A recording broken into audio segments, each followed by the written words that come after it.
Bom, eu quero tratar com você de um assunto gravíssimo. Eu quero falar sobre uma nação rendida à corrupção. Eu vou recorrer ao profeta Miqueias, que vivendo 700 anos antes de Cristo, fez um diagnóstico da sua nação, que pode ser recortado, esse diagnóstico, e aplicado literalmente ao Brasil ou a outras nações contemporâneas. Isso retrata para nós que os tempos mudaram, mas o homem não. Avançamos no campo científico, tecnológico, mas moralmente o homem hoje está tão corrompido quanto os homens de 2.700 anos. O homem hoje é tão avarento, tão ganancioso, tão violento, tão maligno, tão corrupto como as pessoas que viveram há mais de 2 milênios. Então, se você puder e tiver uma Bíblia em suas mãos ou ao seu alcance, tome-a nas mãos e acompanhe comigo este diagnóstico de uma nação rendida à corrupção. E eu quero destacar 7 fatos que provam essa tese, que a nação está rendida à corrupção. Em primeiro lugar, a prática deliberada do mal. E eu vou pedir permissão a você para ler, porque eu não gostaria de parafrasear o texto, eu gostaria de ler o texto com você, graficamente, literalmente, para não haver qualquer distorção. Então eu vou ler capítulo 2, versos 1 e 2 de Miqueias. Ai daqueles que no seu leito imaginam a iniquidade e maquinam o mal. À luz da alva praticam, porque o poder está em suas mãos. Veja você que aqui nós estamos falando de uma prática deliberada do mal.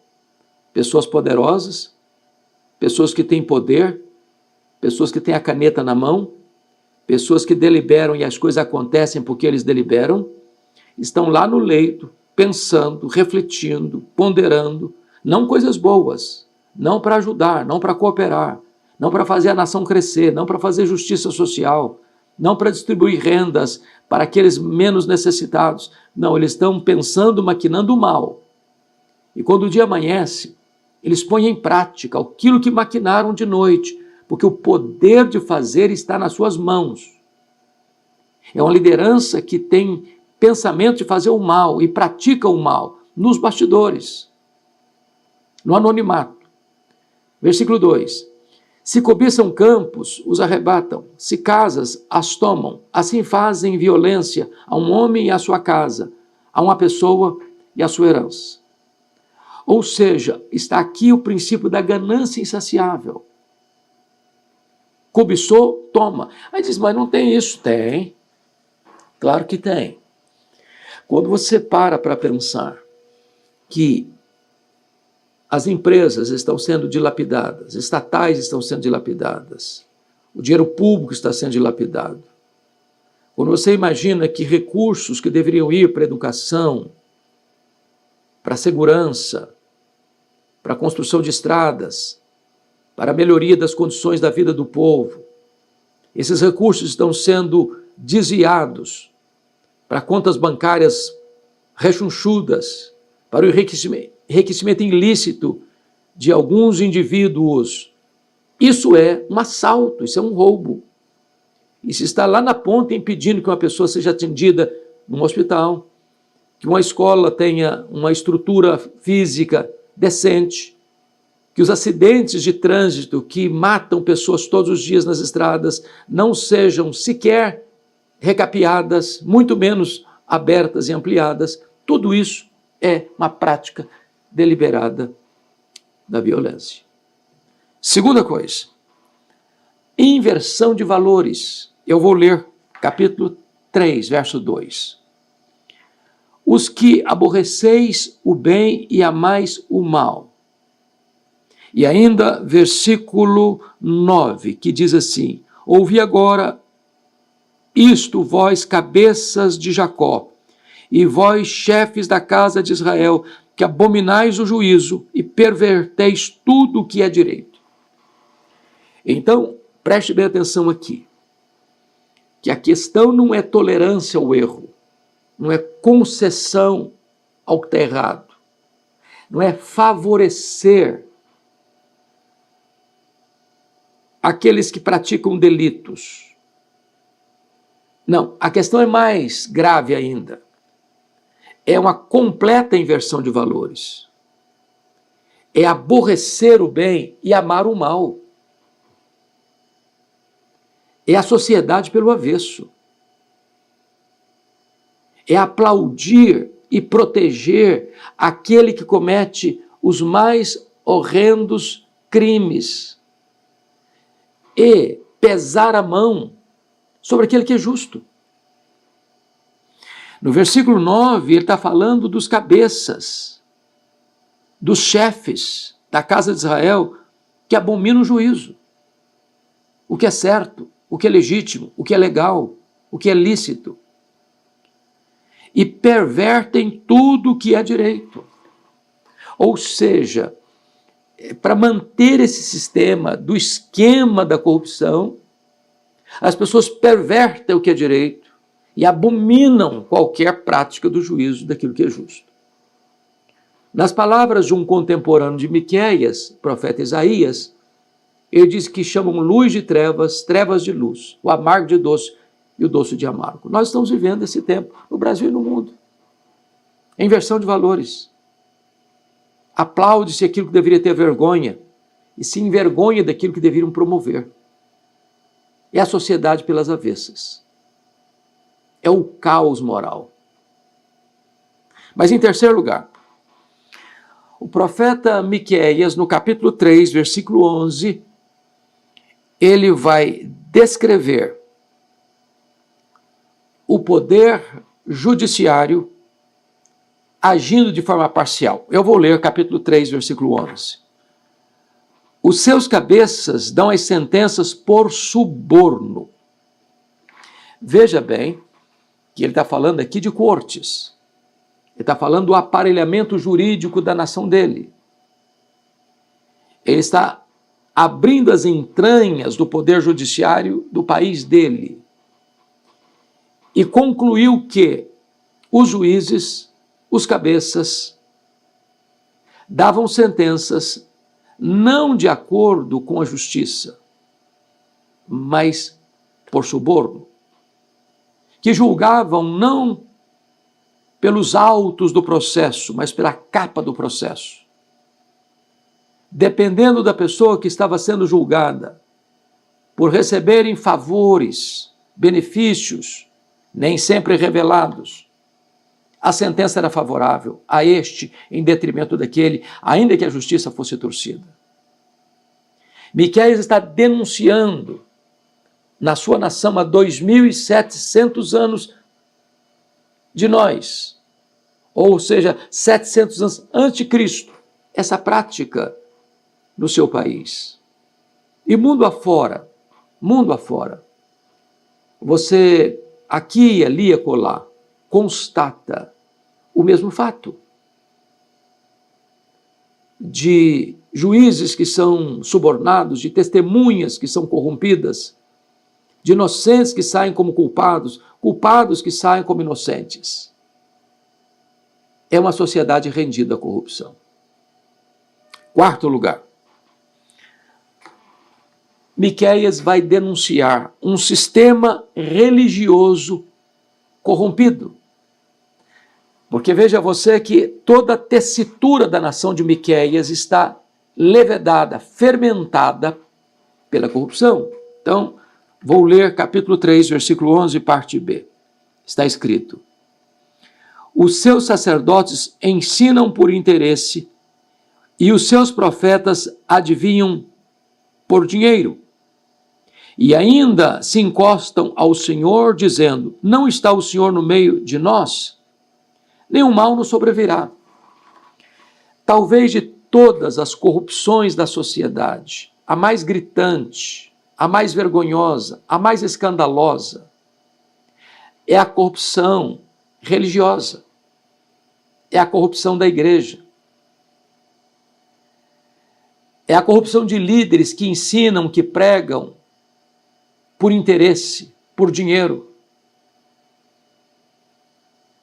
que pregam coisas favoráveis quando recebem dinheiro para pregar, pregam uma mensagem palatável, conveniente, porque estão fazendo deste instrumento um mecanismo de enriquecimento pessoal. O que assistimos hoje é até vergonhoso, no Brasil e no mundo. Pregadores que cobram altos cachês para pregar, que fizeram do evangelho um produto, do púlpito um balcão de negócios, do templo uma praça de comércio, dos crentes consumidores, cujo vetor principal que os governa é o lucro. Miqueias denunciou isso há 2.700 anos. E hoje temos visto, com muita tristeza, quantas pessoas que têm enganado as pessoas com falsas profecias, com misticismo, com sincretismo religioso. E porque o povo não conhece a palavra de Deus, a Bíblia diz: o meu povo está sendo destruído por falta de conhecimento.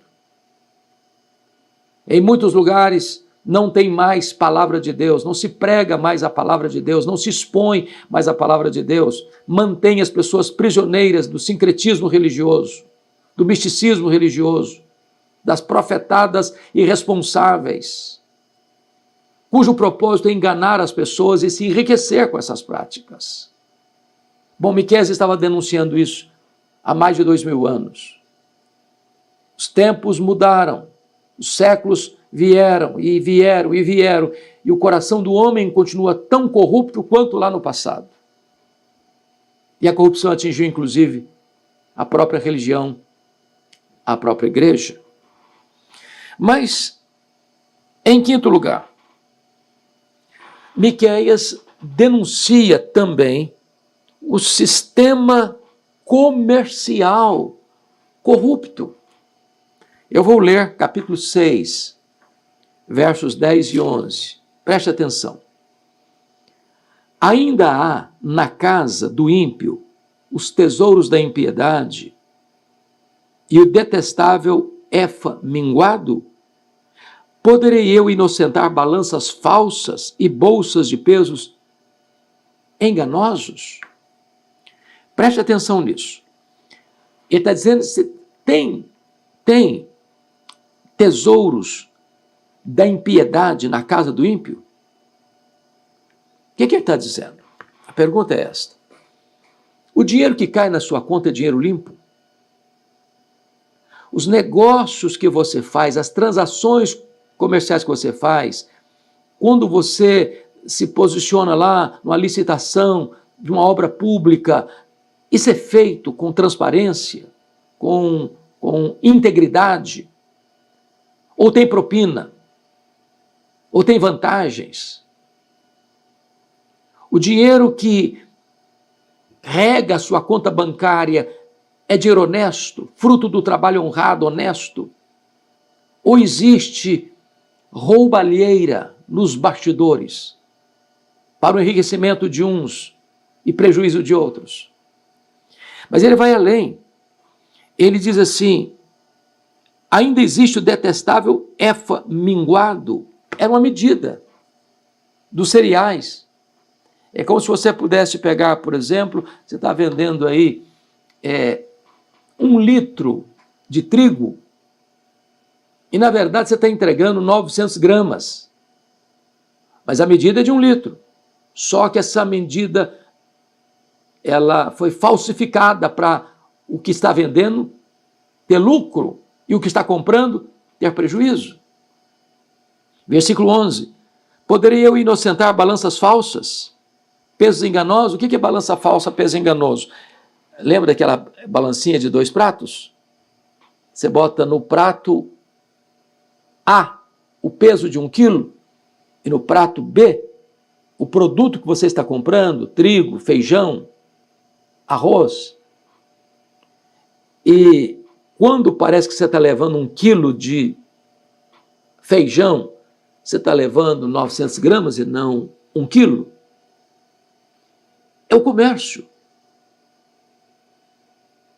Ganancioso, avarento, que visa o lucro, que para alcançar o lucro desonesto é capaz de falsificar balanças, pesos, medidas, para o favorecimento daqueles que querem se enriquecer de maneira ilícita, ilegal, imoral.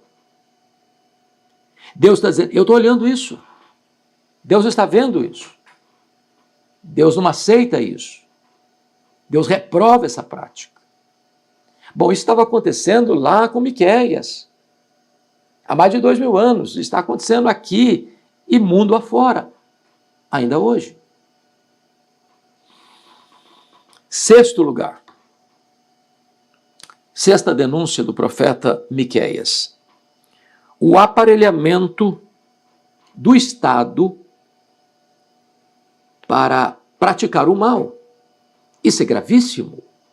Então eu vou ler capítulo 7, versículo 3 de Miqueias. Preste bem atenção na gravidade do que Miqueias está denunciando aqui.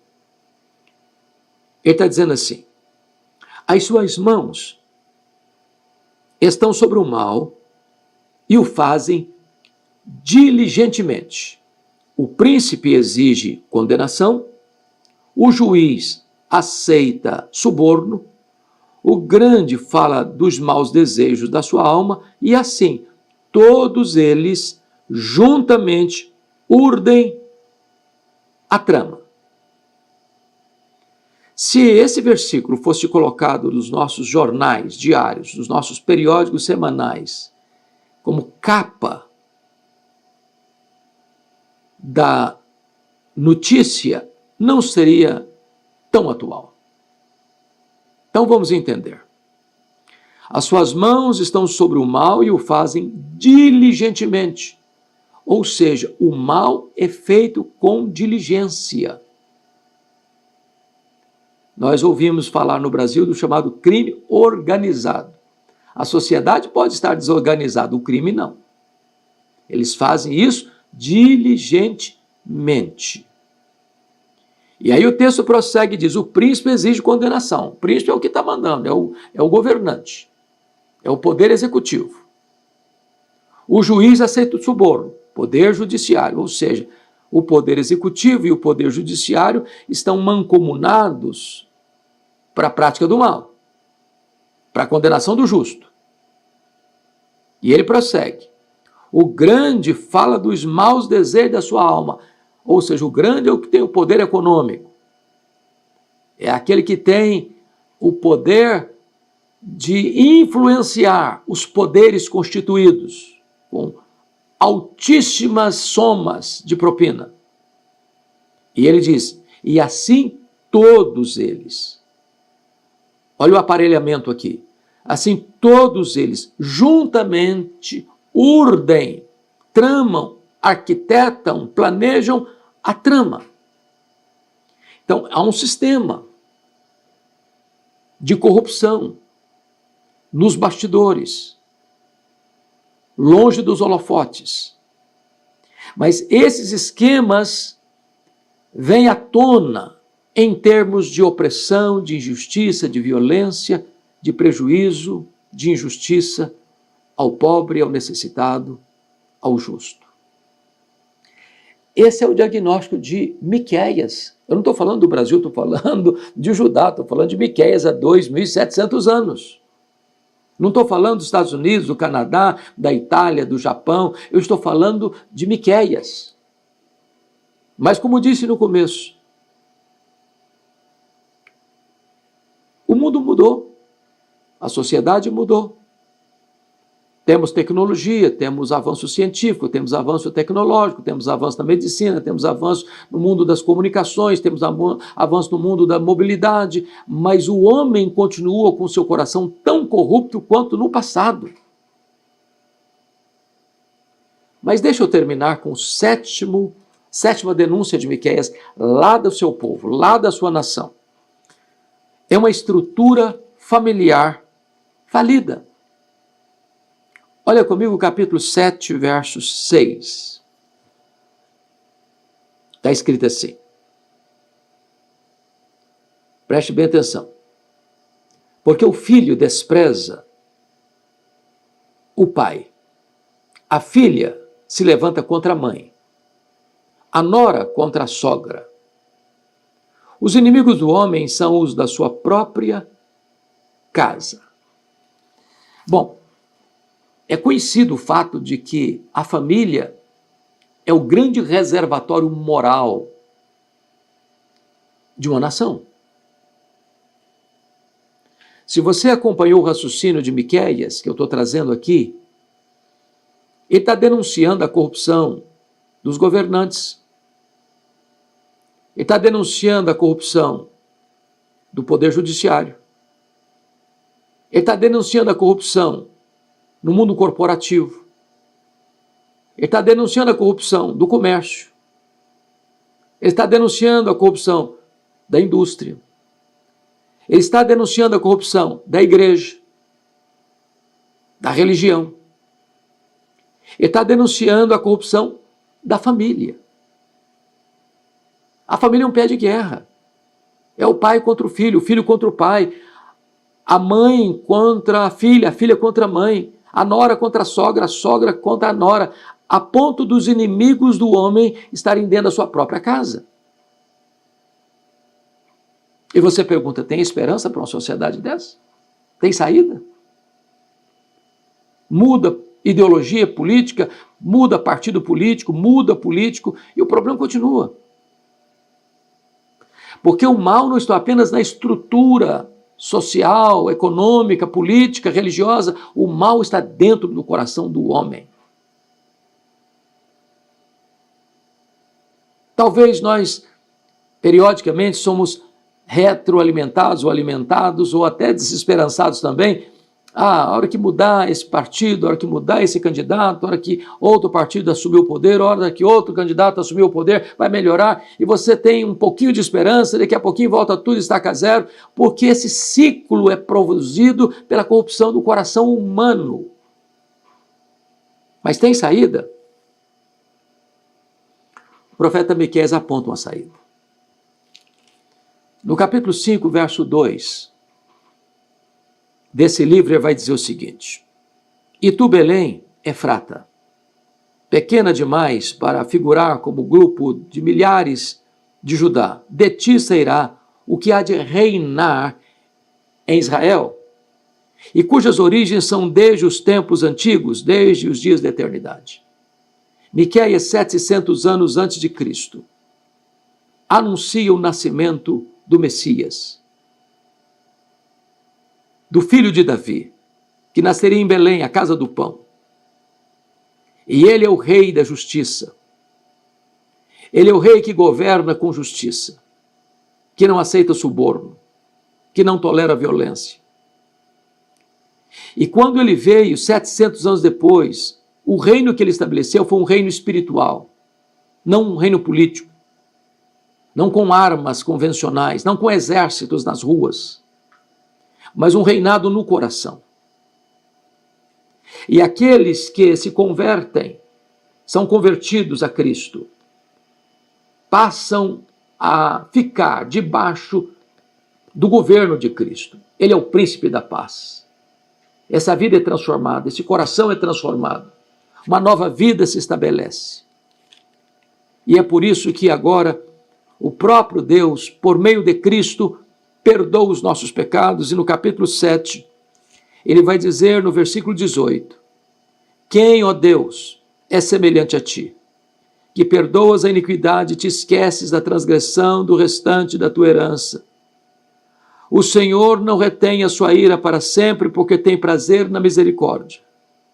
Tornará a ter compaixão de nós, pisará os pés às nossas iniquidades e lançará todos os nossos pecados nas profundezas do mar. A solução não é do geral para o particular, é do particular para o geral. Jesus pode mudar, transformar seu coração. E transformando a sua vida, você é um elemento de mudança dentro da sua casa, dentro da sua família, lá na sua escola, lá no seu trabalho, lá na sua igreja, lá no seu universo político, lá no seu universo do mundo judiciário, em todos os setores da sociedade, seja comercial, seja industrial, seja político, seja econômico, seja social, seja religioso, seja familiar. A mudança vai ocorrer porque Jesus mudou a sua vida. Tem esperança? Tem esperança. E eu concluo com o capítulo 7, verso 5, o que é que Miqueias, diante deste diagnóstico que ele traçou da sociedade, do seu tempo, o que é que ele agora vai tomar como decisão pessoal? E eu vou ler. Miqueias diz: eu, porém, olharei para o Senhor e esperarei no Deus da minha salvação. O meu Deus me ouvirá. Meu clamor a você é que você olhe para cima, olhe para o Senhor e espere no Deus da sua salvação. A solução do Brasil não está nos homens. A solução do Brasil está no Senhor Deus, está em Jesus. Olha para Ele. Reconheça-o como Senhor da sua vida. Renda-se a Ele e a sua vida será transformada. E uma vida transformada irradia sua influência por onde passa. Que Deus abençoe o seu coração.